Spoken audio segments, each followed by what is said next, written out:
देखिए, पश्चिम बंगाल का दूसरे फेज का चुनाव है और आपका सवाल है कि क्या इस बार इतिहास बनेगा जैसा फर्स्ट फेज में बना है, क्योंकि ये 40 साल में पहली बार हुआ है कि बिना हिंसा के चुनाव संपन्न हुए, न चुनाव के पहले न चुनाव के बाद में हिंसा हुई। तो दूसरे फेज को लेकर पहले से जो कयास लगाए जा रहे हैं कि टीएमसी का गढ़ है, उसमें 24 परगना है जहां पर घुसपैठ सबसे ज़्यादा है, और ऐसे में माना जा रहा है कि वो टीएमसी का गढ़ होने के कारण वहाँ पिछली बार की सीटों की तुलना की जा रही है कि वहाँ अचीवमेंट जो टीएमसी का है वो ज़्यादा है। इस सब में क्या इस बार दूसरे फेज़ के चुनाव में जो बमबाजी होती है, जो वहाँ छापा चलता है, माने बूथ कैप्चरिंग होती है, क्या वो चल पाएगी, क्या उसको रोक पाएंगे?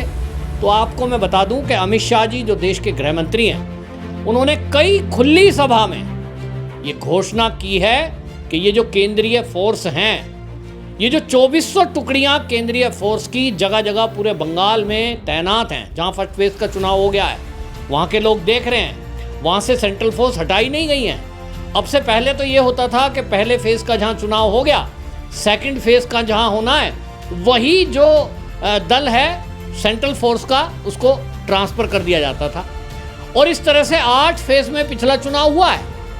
लेकिन इस बार ये पहले से तय था, क्योंकि चुनाव के बाद हिंसा का इतिहास बंगाल का रहा है, तो इस बार चुनाव आयोग ने पहले से ये इंतजाम किया कि 2400 कंपनियां टोटल तैनात की गई और ये तय किया गया है कि फर्स्ट फेज का चुनाव जब संपन्न हो जाएगा तो उसमें से 500 टुकड़ी कम से कम वहां अभी तैनात रहेंगी, और वो जो तैनात रहेंगी वो पुलिस के पैरेलल में है। यानी पुलिस पर कोई कंप्लेंट कर रहा है जाकर थाने में, तो वहां सेंट्रल फोर्स के अधिकारी भी बैठे हुए हैं। एक हेल्पलाइन नंबर जारी किया गया है, उस पर कोई भी कॉल करता है, सेंट्रल फोर्स के वरिष्ठ अधिकारी उस कॉल को उठाते हैं, और वहां पर बाकायदा सेंट्रल फोर्स ने अपना एक वॉर रूम बनाया हुआ है, वहां से 24 घंटे निगरानी हो रही है। तो दूसरा फेज, जिसको टिपिकल कहा जा रहा है, क्योंकि वहां बमबाजी होती है, गुंडागर्दी होती है, बूथ कैप्चरिंग होती है, लोगों को डराया धमकाया जाता है।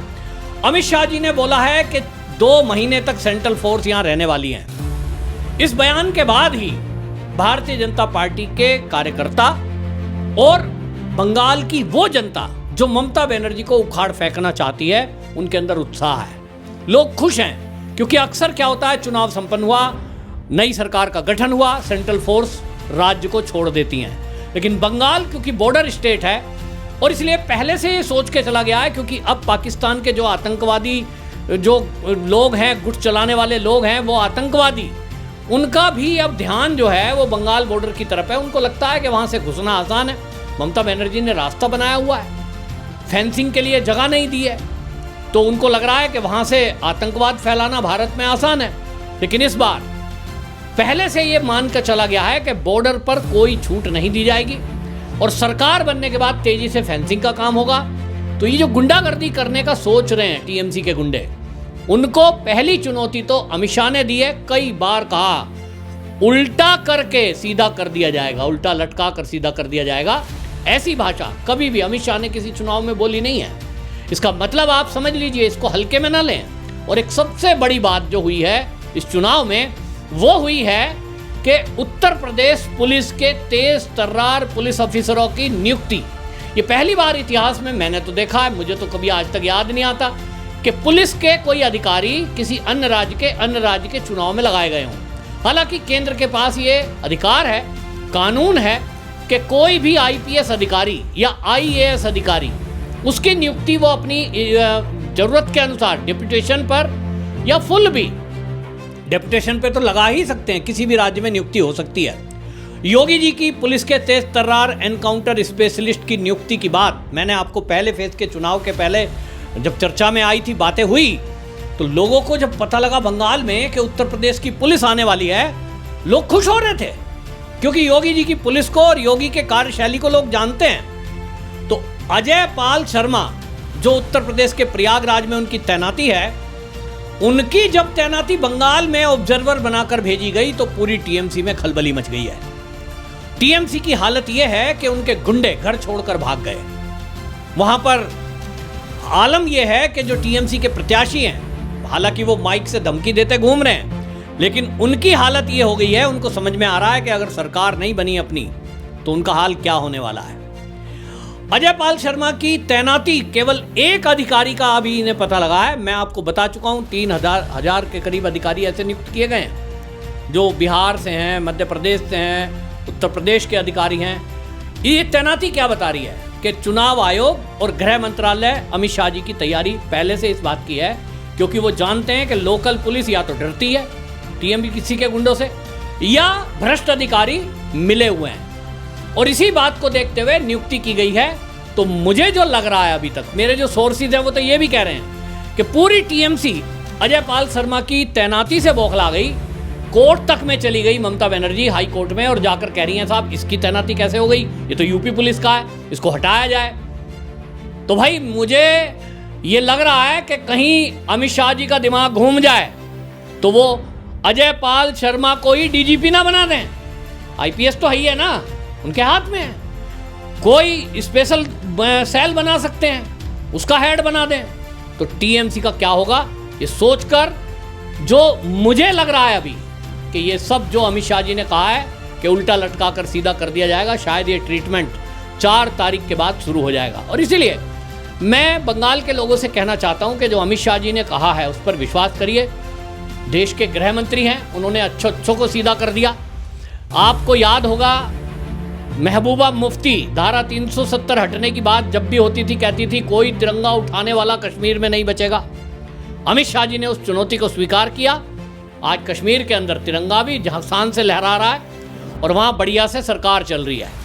धमकी देने वाली बात अमित शाह तुरंत चुनौती स्वीकार करते हैं। तो बंगाल में ममता बनर्जी की एक गुंडागर्दी नहीं चल रही है। फर्स्ट फेज में जिस तरह से शांति से चुनाव हुआ, ना बूथ कैप्चरिंग हुई क्योंकि पूरा बूथ का कंट्रोल सेंट्रल फोर्स पे पास है। लोकल पुलिस को बाहर रखा गया है कि आप टीएमसी से मिले हुए हो या डरे हुए हो तो आप जरा बिल्डिंग के बाहर रहो। और सेंट्रल फोर्स जब रहेंगी, इसके अलावा एनआईए ताबड़तोड़ छापेमारी कर रही है। अभी तक 2000 से अधिक टीएमसी के गुंडों को गिरफ्तार किया जा चुका है और लगातार गिरफ्तारी हो रही है। और यह भी कहा गया है कि यदि कोई बूथ वोटिंग के दिन बूथ लूटने की कोशिश करे, जबरदस्ती करने की कोशिश करे, लोगों को डराने की कोशिश करे तो भाई गोली भी चल सकती है सीधी। ये अधिकार अधिकारियों को चुनाव आयोग ने दिए हैं कि बूथ लूटने की स्थिति में सीधी गोली भी चल सकती है।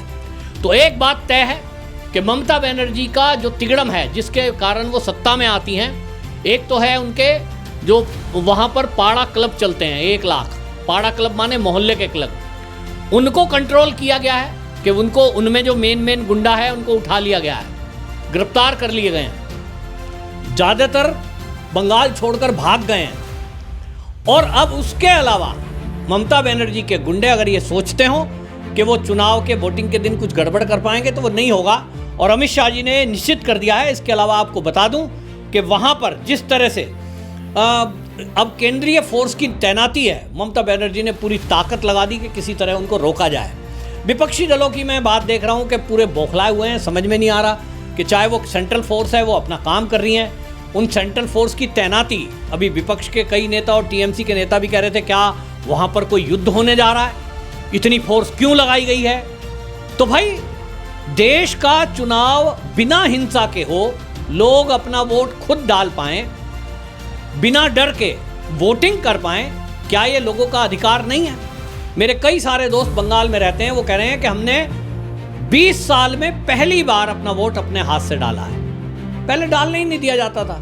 बोले जी हमें तो घर में डरा दिया जाता था, आप घर में रहिए, क्योंकि उनको पता है कि ये टीएमसी को वोट नहीं देगा, तो घर में बैठने के लिए मजबूर कर दिया जाता था। अगर कोई जबरन पहुंच भी गया, वोट डाल भी आया, उसके बाद में घर पे हमला हो जाता था।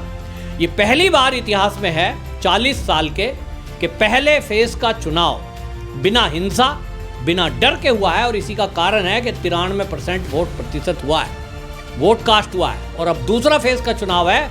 मैं आपको अपना अनुमान बता रहा हूं जो मैंने पब्लिक के बारे में सुना है। पब्लिक कह रही है कि इस बार अब हमने तय कर लिया कि हम टीएमसी के गुंडों से डरेंगे नहीं, क्योंकि सेंट्रल फोर्स हमारी सुरक्षा के लिए है। अमित शाह जी ने बोला है 2 महीने तक ये रहेंगी। और अब तो उत्तर प्रदेश की पुलिस भी बंगाल के लोगों की सुरक्षा के लिए, टीएमसी के गुंडों से सुरक्षा करने के लिए जब तैनात की जा रही हैं, तो ऐसे में लोगों को एक विश्वास जगा है।